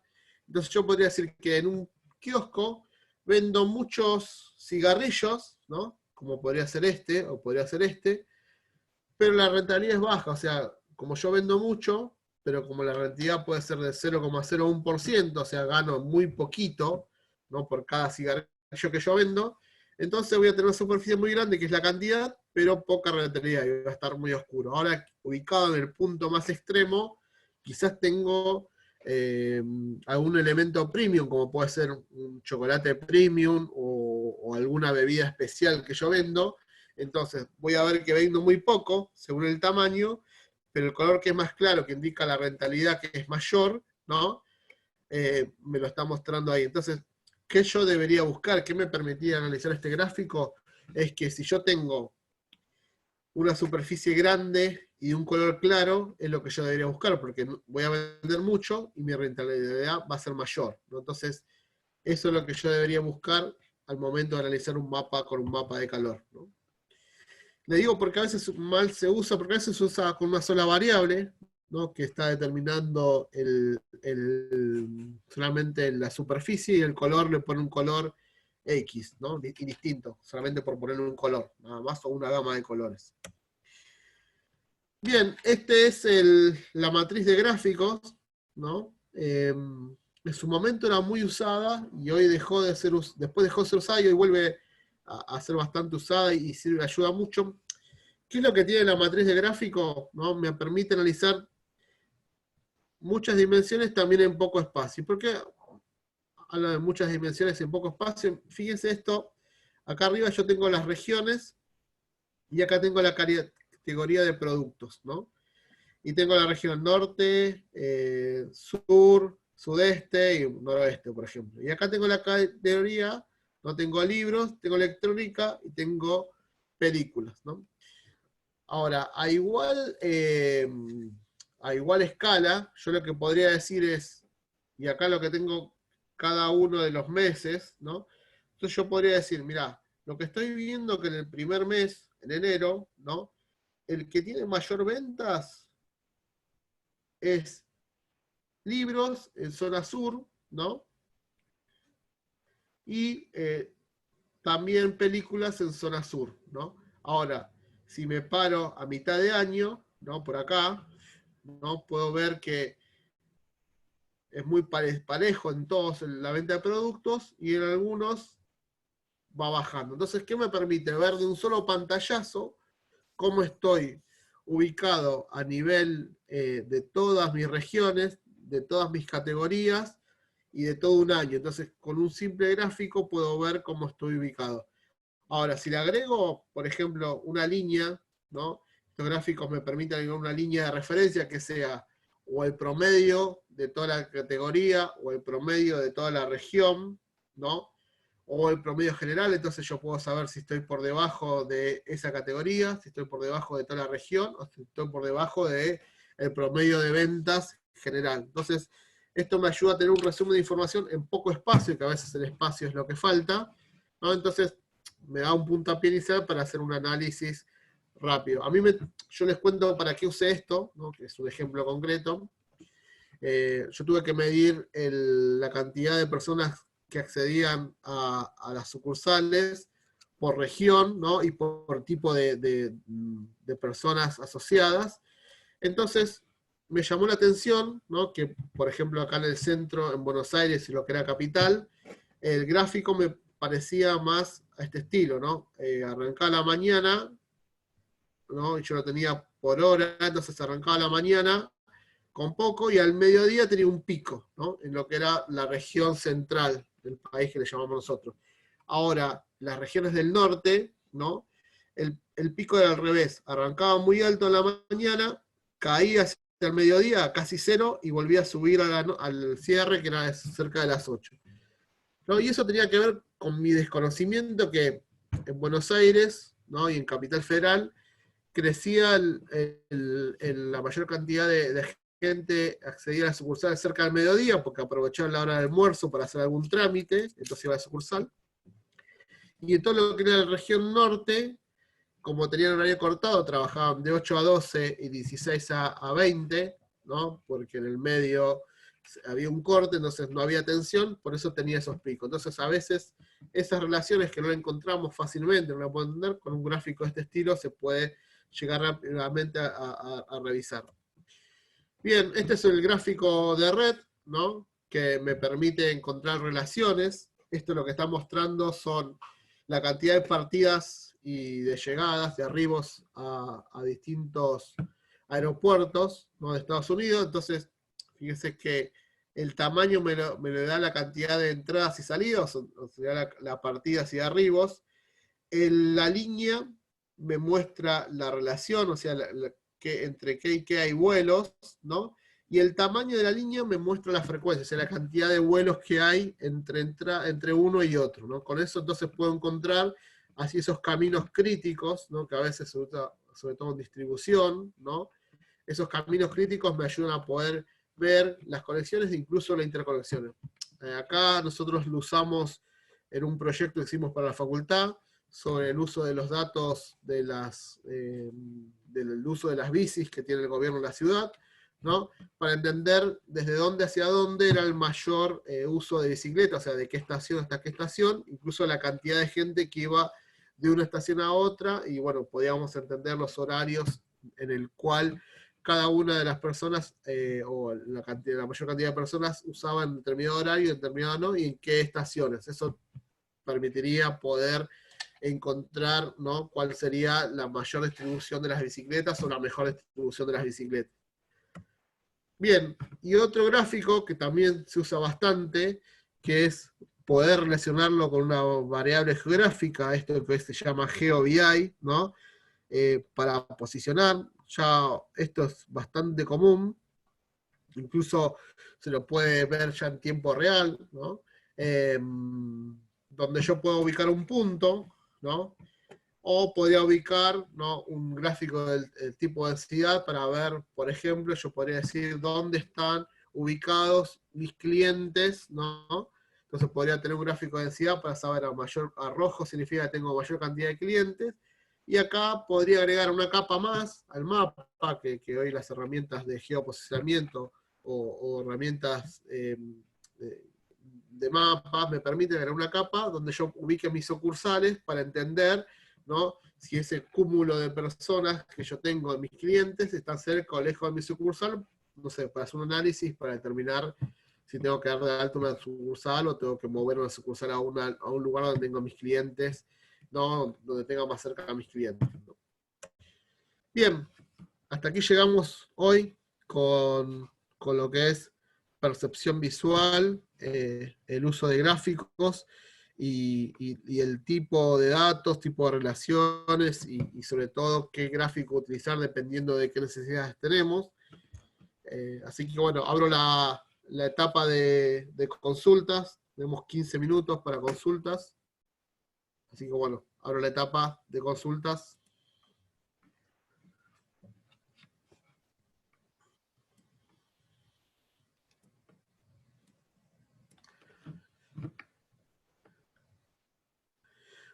Bueno, mientras van preguntando, les comento que voy a estar subiendo, entiendo que ustedes reciben el material, pero bueno, voy a ver si subo por acá, o hoy cuando yo preguntaba si había preguntas previas, a veces no entendía dónde se hacen, pero bueno, voy a tratar de subir por alguno de esos canales. Me llegó un nuevo, es un PDF con recomendaciones, ¿no? De cómo contar una historia a través de los gráficos, donde tiene ejemplos de qué usar y no qué usar, y sobre todo tiene errores más comunes, así que se lo voy a subir, como es un PDF libre, se los paso. Estuvo dando una conferencia una persona la semana pasada, así que me llegó. Yo estuve en una conferencia online y está bueno que se pueda compartir cosas así, porque les va a venir bien, no sobre todo para uno tiene que tratar de tener la mayor cantidad de experiencia, la mayor cantidad de herramientas, porque para no cometer esos errores, ¿no? O no cometer los errores que yo cometí, por ejemplo. Si alguien se te explica qué pueden acceder o qué pueden tener, ¿no? Está bueno para no cometer errores.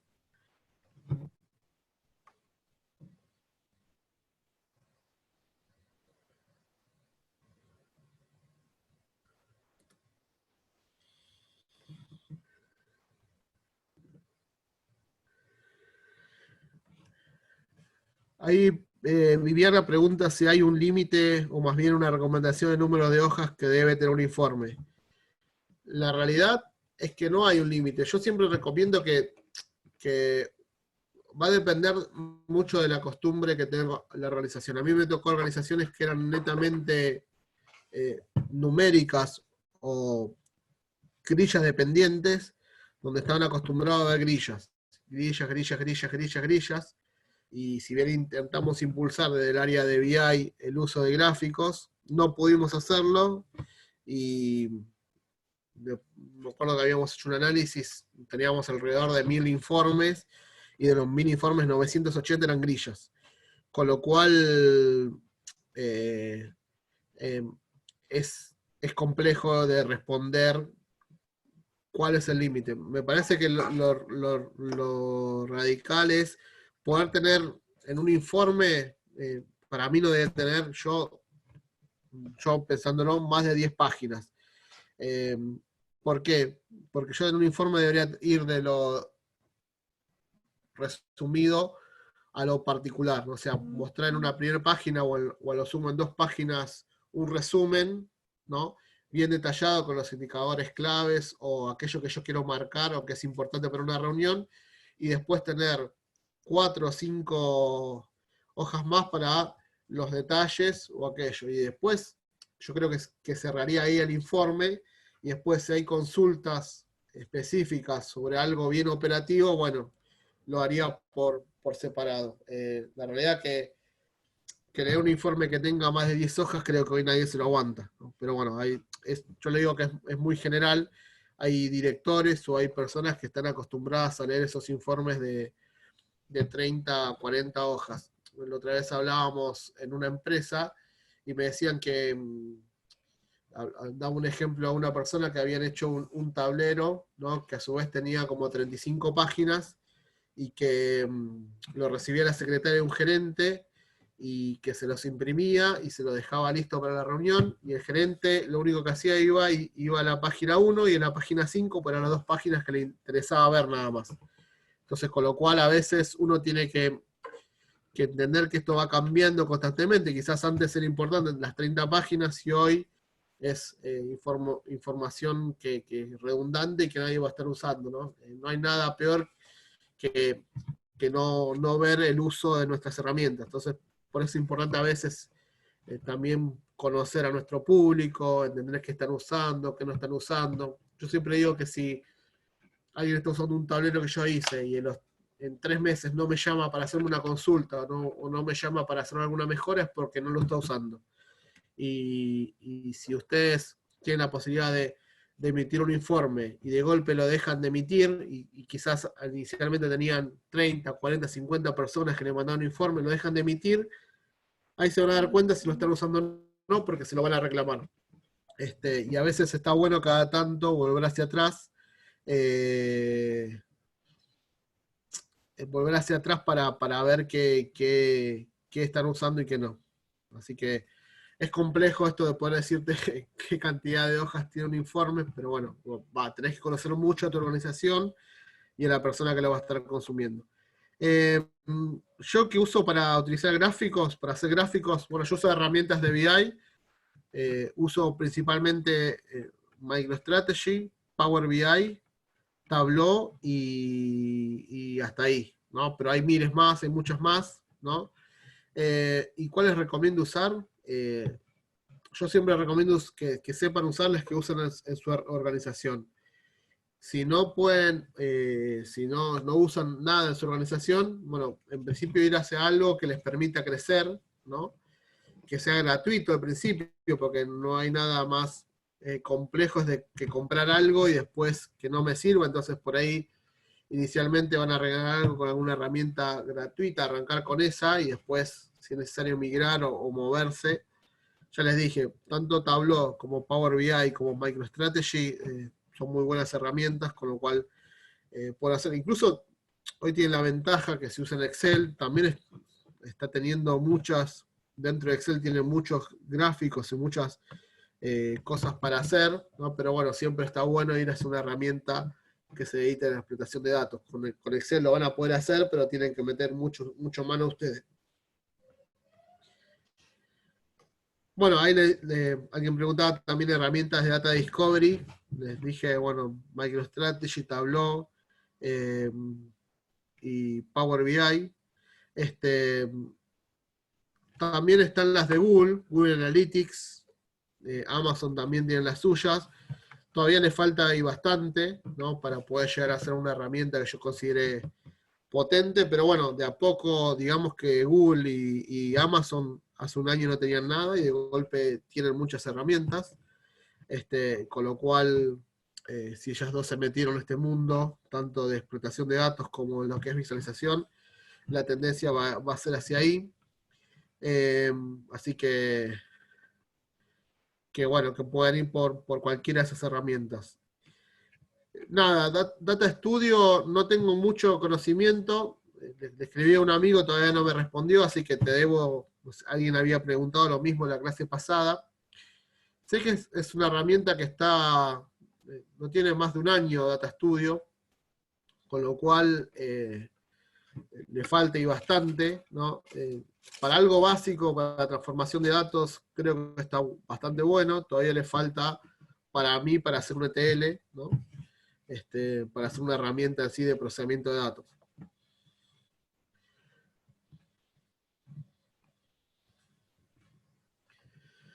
No, Data Studio no tiene mucho tipo de gráfico, porque en realidad Data Studio en sí, la herramienta Data Studio es para procesar datos. Después tienen otras herramientas en sí, de todo lo que es Google, ¿no? Básicamente para hacer gráficos. No recuerdo bien cuál es el nombre, porque Google le va cambiando el nombre todo el tiempo.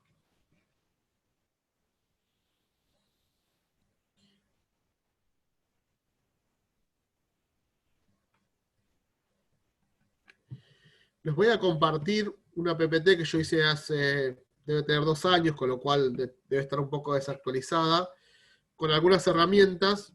Yo les cuento hace 2 años, ¿no? Preparé una clase para la facultad y encontré un artículo que hablaba de las 30 herramientas más conocidas de Business Intelligence en ese momento. Y solamente una rama, o sea, fíjense la cantidad de herramientas que hay en todo el mundo. Hay muchas herramientas de nicho, no sé, van a encontrarse con, si se dedican al agro, herramientas específicas para el agro, se dedican a salud, específicamente herramientas de BI para salud, incluso con indicadores específicos por negocio, con lo cual es grande el universo de herramientas. Pero digamos que las que le dije son las más usadas. Tengo la ventaja de que no estoy asociado con ninguna herramienta, sino que soy agnóstico en el uso de la herramienta, con lo cual les puedo decir sinceramente una u otra, con lo cual, nada, para arrancar con cualquiera de esas tres que les dije, incluso ClickSense también es una muy buena herramienta, para usar. El gran problema de esas herramientas es a veces conseguir la que sea gratuita, ¿no? Ese es el uso. Pero bueno, la mayoría de las herramientas no buscan el usuario final, sino que buscan las grandes empresas, con lo cual al usuario final le proveen de las mismas herramientas. Van a ver que Power BI, Tableau y MicroStrategy, tanto en su versión gratuita como paga, las herramientas son las mismas, solo que le agrega ventajas colaborativas y obviamente ventajas de seguridad, porque si uso Tableau, Power BI o MicroStrategy y lo quiero hacer algo para compartirlo, lo tengo que compartir en un sitio de internet que es público para cualquiera, con lo cual ahí si yo quiero ya meterle seguridad, que solo accedan ciertas personas, y que sea eso independiente del equipo se conecten, bueno, ahí tengo que empezar a pagar licencias.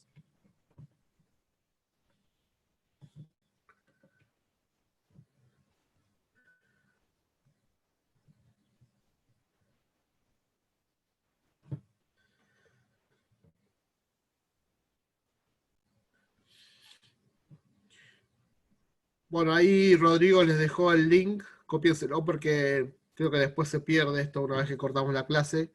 Cópiense el link de Notion, de donde van a estar las clases grabadas, ¿no?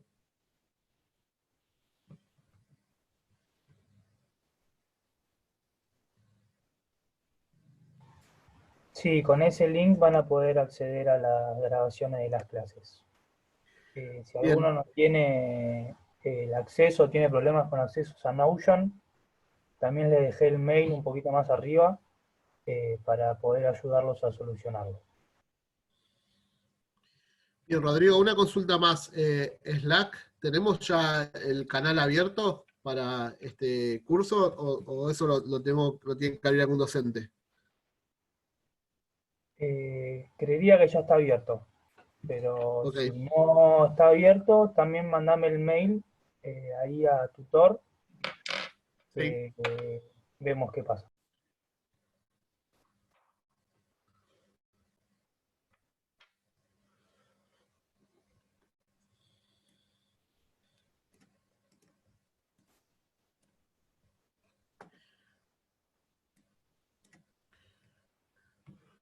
Bien, quedan un par de minutitos para consultas.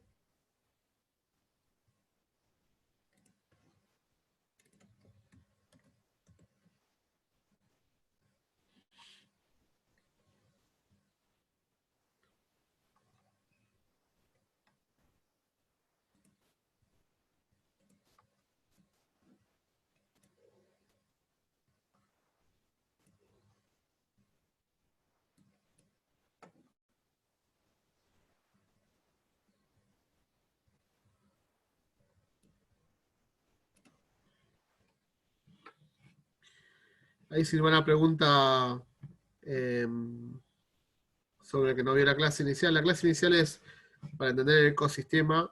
Sí hay material en inglés, pero bueno, básicamente hay mucha información en inglés, ¿no? Con lo cual, nada, con la clase vas a entender bastante, está bien explicado lo que es todo el ecosistema de BI. Pero bueno, si hay alguna duda, lo pueden, ya les dije, lo pueden, por cualquier canal lo pueden revisar, por eso les decía el tema de Slack, también pueden subir consultas ahí para nada, para que todos tengan acceso y puedan ver las respuestas.